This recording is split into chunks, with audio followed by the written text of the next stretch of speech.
And here we go again. So, hello guys, and welcome back to the channel. So now, guys, in this video, we are going to be reacting to an article sent in by one of the subscribers. So we're going to be doing more and more of this. So if you come across an article or a clip that you would like the platform to react to, I'll be leaving my Instagram details in the comment section. It'll be pinned up.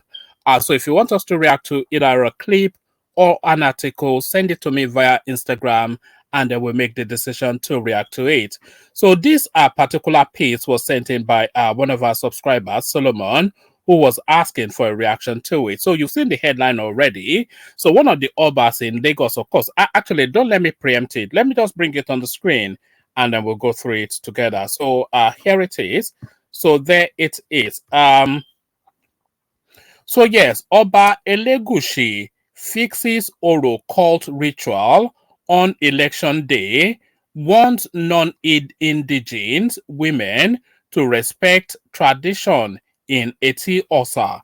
So I'm not quite sure how to translate Oro to a non-Yoruba person, but it's sort of some form of spiritualism within the Yoruba space, where the deities is like a masquerade sort of, and is wrapped around that sort of a spiritualism. And you know, of course, a lot of taboos around masquerade and spiritualism. Often instances women excluded, and in some instances non-indigenous as well. So that wraps all into this.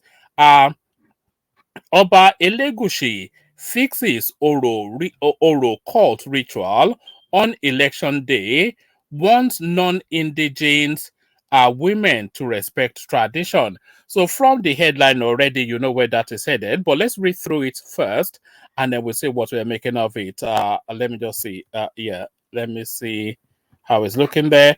So let me make sure it's as visible as it can be, so maybe you're able to read along as well. So let's come back to here. Okay, so we'll come back to here.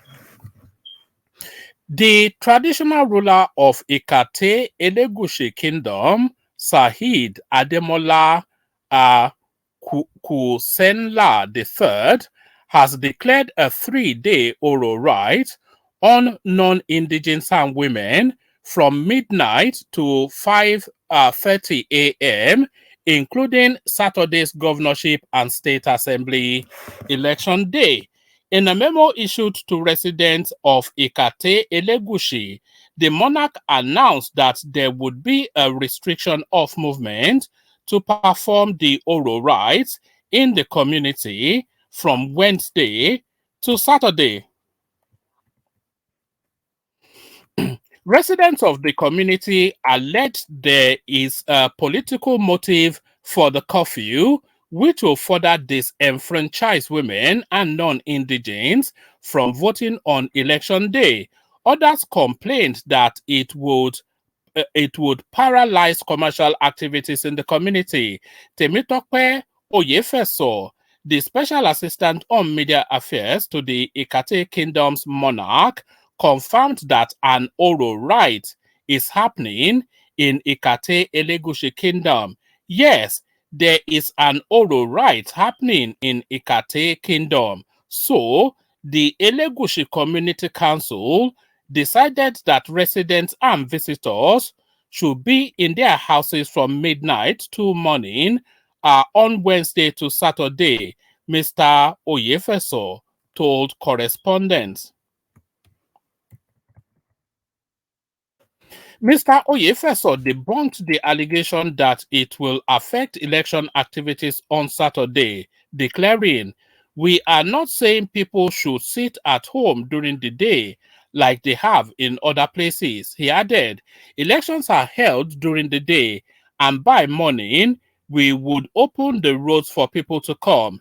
It is a traditional right, but unfortunately, it has come at this time. It is an annual event, and this will not be the first time. We are not disrupting any process." According to him, the oral rite will bring peace to the community, adding that it happens in all communities within Lagos. So there it is right there, and there it is right there. So there it is right there. So an Oro festival, of course. I'm not quite sure how to carry this through to the understanding of somebody that is not a Yoruba person or have an understanding of the Yoruba space, but an Oro festival, it absolutely categorically forbids women and non-natives from being visual of that rite. So a woman cannot set her eyes upon an oro, and neither can a non-indigene set eyes upon an oro. So and please, if you have a different understanding, come challenge my understanding in the comment section. But my understanding is that neither a non-indigene nor a woman can set eyes upon an oro.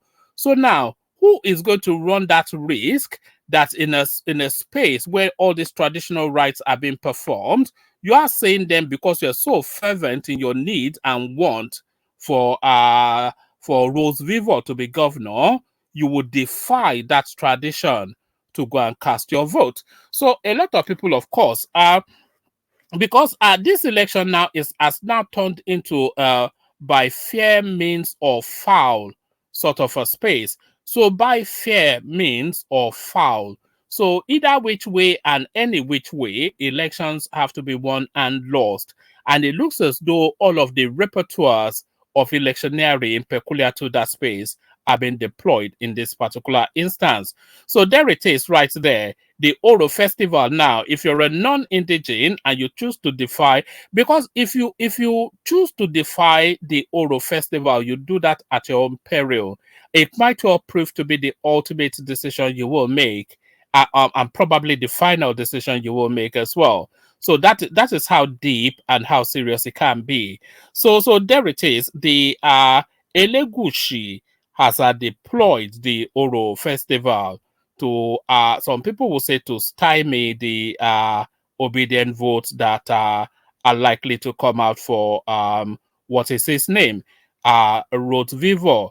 So come share thoughts about all this. That's really it, really. I just wanted to present you that to see really what you're making of it. So I'll put a link to the article if you want to come read it by yourself at your pace. But come share thoughts about what you're making of what the Elegushi has done, which is an obvious. A lot of people will say it's an obvious political move, but then for you to say it is an obvious political move, you have to look at the antecedents of that particular ritual to see if it's traditionally falling with within rather this particular time period.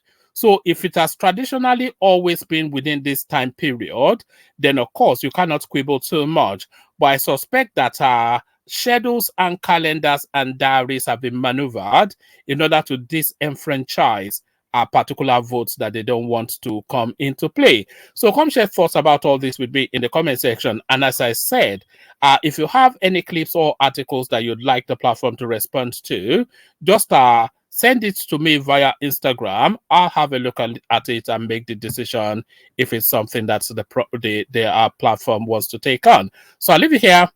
Carry the conversation on with you in the comment section, but here I say peace.